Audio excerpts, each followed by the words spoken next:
Buddhang saranang gacchami.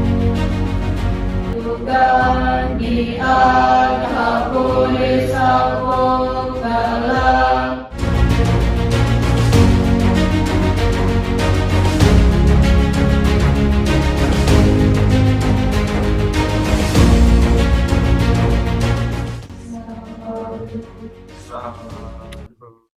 Namo tassa bhagavato arahato sama sambuddhassa. Namo tassa bhagavato arahato sama sambuddhassa. Namo tassa bhagavato arahato sama sambuddhassa. Sabbha papassa akaranang kutsalasu upasampada sacita paryodapanang ethang buddhana sasanang. Di para semenera dan para tasilani serta upasaka dan upasika yang berbahagia, selamat siang sotihotu, namo buddhaya. Jadi pada kesempatan siang hari ini Samanera akan membawakan tema Dhamma Desana, yaitu yang bertemakan makna dari permohonan Pancasila Aradhana. Kita sebagai umat Buddha juga harus mengerti dan memahami serta mempelajari dari arti Pancasila Buddhis itu sendiri, yang dimana panca itu artinya adalah 5, sedangkan sila artinya adalah moral atau kemoralan. Jadi dapat disimpulkan bahwa Pancasila Buddhis memiliki arti sebagai 5 latihan kemoralan bagi umat Buddha, khususnya perumah tangga.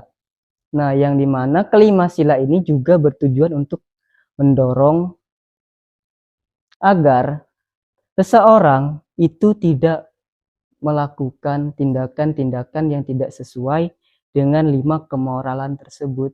5 kemoralan tersebut itu salah satunya itu melakukan pembunuhan. Itu merupakan pelanggaran dari 5 kemoralan tersebut.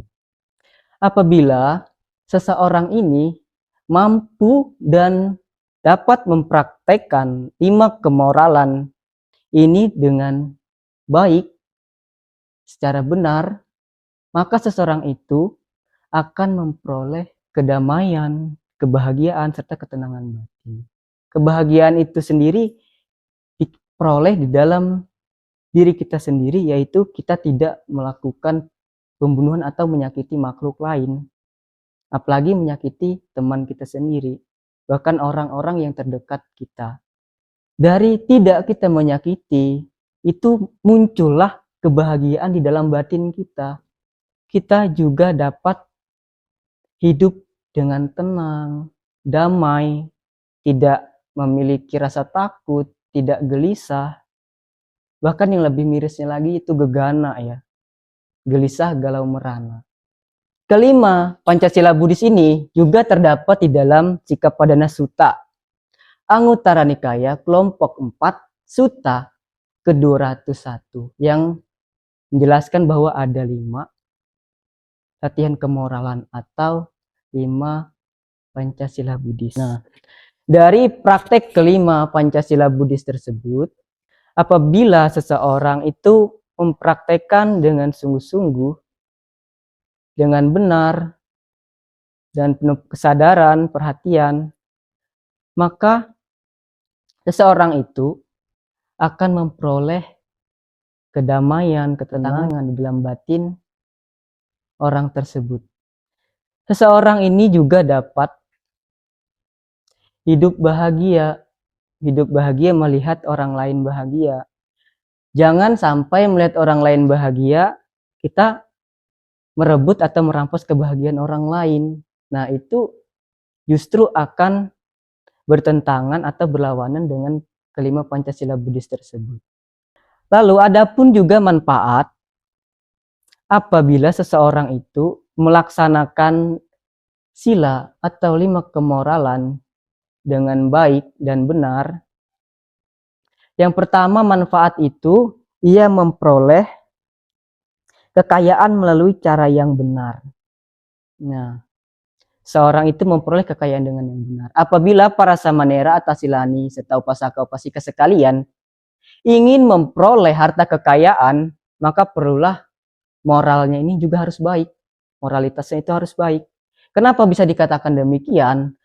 Merosotnya harta kekayaan, habisnya harta kekayaan dikarenakan salah satunya yaitu moral yang tidak bagus. Dia melanggar sila, dia sering mabuk-mabukan, beli-beli obat-obatan yang terlarang, maka itulah yang akan menghabiskan harta kekayaan yang sudah diperoleh. Uang yang ditabung lama-kelamaan akan habis. Karena apa? Karena digunakan tidak dengan bijaksana, tidak sesuai dengan Buddha Dhamma. Nah, lalu manfaat yang kedua, ia memiliki reputasi yang baik atau memiliki nama yang baik. Nah, di sini yang dimaksud memiliki nama baik kita harum, nama baik kita tersohor dengan kebajikan yang kita lakukan. Nama sendiri baik, nama keluarga pun juga baik. Bahkan tidak hanya itu, nama kita di kampus, di sekolahan pun akan menjadi baik. Nah, apabila seseorang itu tidak melakukan yang kedua ini, yaitu namanya akan jelek, tidak disukai oleh banyak orang, namanya buruk, tersebar kemana-mana, timbulnya gosip, CA ini namanya kayak gini, pasti seperti ini. Lalu manfaat yang ketiga, ia dapat berkumpul tanpa rasa takut. Nah, berkumpul atau bergaul. Nah, jadi di sini bergaul dengan siapapun, dengan teman-teman kita sekampus atau bahkan bergaul dengan masyarakat luas. Nah, kita di sini datang dan bertemu, berkumpul dan bergaul sama mereka, kita tidak memiliki rasa ketakutan, tidak memiliki rasa minder. Apa sih yang kita takutkan? Apa sih yang kita minder dari mereka? Selagi moral kita toh baik, perilaku kita baik, kita tidak minder. Karena moral kita baik ini kita tidak dicela oleh teman-teman kita. Contohnya dari yang tidak memiliki yang demikian, ya tentu pasti perasaannya itu tidak enak, hatinya tidak tenang. Ketika digosip, ketika diomongin, ketika dicela, moral kita tidak baik, moral kita tidak bagus. Ini pasti akan menimbulkan ketidakenakan. Tetapi seharusnya tidak demikian ya para samanera. Nah, kita mengembangkan yang namanya meta dan cinta kasih. Ia meninggal dengan batin yang tenang. Nah, selanjutnya dia meninggal dengan batin yang tenang. Seorang itu memiliki batin yang tenang diakibatkan karena ia telah melakukan banyak kebajikan. Tidak muncul di dalam batinnya atau di dalam hati itu rasa ketakut-takutan. Pikiran yang tidak tenang, terpikiran, oh saya belum melakukan kebajikan, oh saya belum pernah berdana, melakukan kebajikan. Nah, apabila seseorang melakukan kebajikan, maka seseorang itu tidak kepikiran lagi akan ketakutan, batinnya tidak tenang menuju masa kematian. Nah, terus yang kelima, yang terakhir, ia terlahir kembali di alam yang membahagiakan atau di alam surga. Nah, seseorang yang memiliki moralitas yang baik, maka ia akan terlahir kembali di alam yang membahagiakan, di alam surga. Apabila seseorang itu hidupnya selaras dengan prinsip Dhamma atau ajaran Dhamma. Ia tidak melanggar kelima moralitas tersebut, tidak melakukan membunuh, tidak mengambil barang yang tidak diberikan, serta tidak melakukan asusila, tidak mengucapkan kalimat atau kata yang bohong, serta tidak meminum mabuk-mabukan. Nah, jika seseorang telah terbebas dari kelima hal tersebut atau telah mempraktekkan kelima hal tersebut, maka ia ketika sudah menjelang kematian, maka ia bisa saja terlahir di alam yang bahagia atau di alam surga. Nah, selanjutnya secara nilai Buddhis, seorang umat yang melakukan 5 sila ini tentu memiliki peran atau keinginan, yaitu membebaskan dirinya dari kekotoran batin salah satunya. Terbebas dari kekotoran batin, mencapai ketenangan batin dengan mempraktikkan kelima sila tersebut.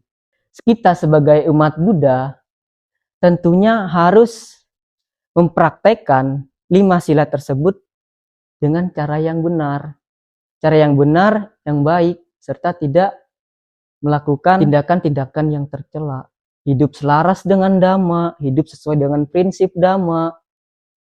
Tentulah maka seorang ini akan memperoleh juga kebahagiaan atau hidupnya bahagia. Dari 5 sila ini juga dapat dipraktekkan di dalam kehidupan sosial. Apabila seseorang ini dapat mempraktekkan kelima sila tersebut di dalam kehidupan sosial pun, maka akan dapat menciptakan kehidupan yang harmonis, kehidupan yang damai apabila didasari oleh 3 faktor ini. Faktor yang pertama yaitu dia berucap atau bertindak dengan penuh hormat, penuh perhatian. Yang ketiga, berbicara atau bertindak dan berpikiran penuh dengan cinta kasih.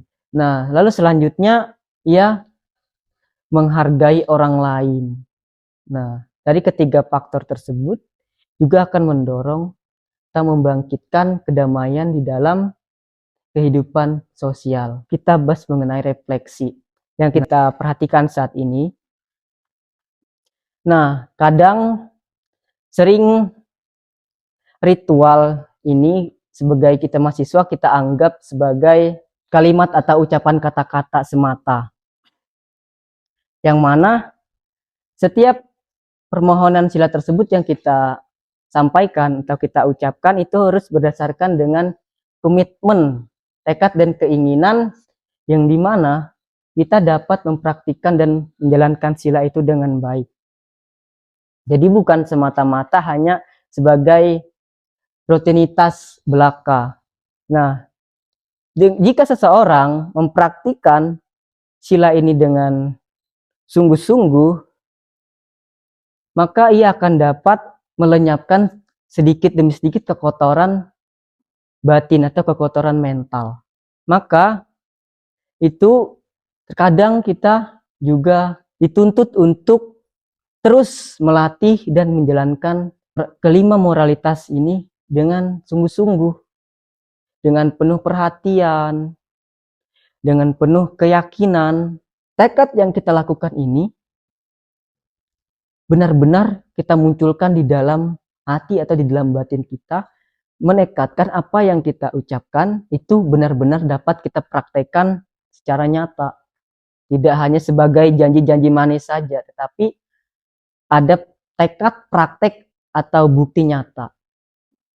Nah, jadi tidak hanya sebatas pengucapan kalimat saja, tetapi juga ada praktek dan bukti nyata untuk menjalankan kelima sila tersebut. Nah, kita sebagai mahasiswa sepatutnya menumbuhkan keyakinan dan tekad kita untuk membersihkan batin dari kekotoran-kekotoran batin itu sendiri. Kita terus semangat membersihkan kekotoran-kekotoran batin yang ada dalam diri kita. Kita sebagai mahasiswa pun harus bertekad, bersungguh-sungguh, memiliki keinginan itu akan dimunculkan di dalam diri kita sendiri. Jangan kita disuruh oleh orang lain. Nah, kita juga harus memunculkan hal tersebut di dalam diri kita. Nah, ini merupakan refleksi dari Pancasila Buddhis apabila seseorang itu benar-benar melakukan dengan secara sungguh-sungguh. Demikian Dhammadesana yang dapat saya sampaikan. Semoga dapat menambah wawasan dan serta menambah pengetahuan dan tidak mengurangkan niat kita dalam meningkatkan keinginan kita dalam melakukan pembersihan-pembersihan batin kita dari kekotoran-kekotoran batin. Sabhe sata bhavantu sukhitata, semoga semua satwa berbahagia. Sadu, sadu.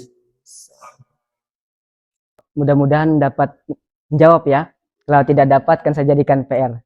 Jadi sekecil apapun kebohongan itu, maka akan berdampak besar nantinya.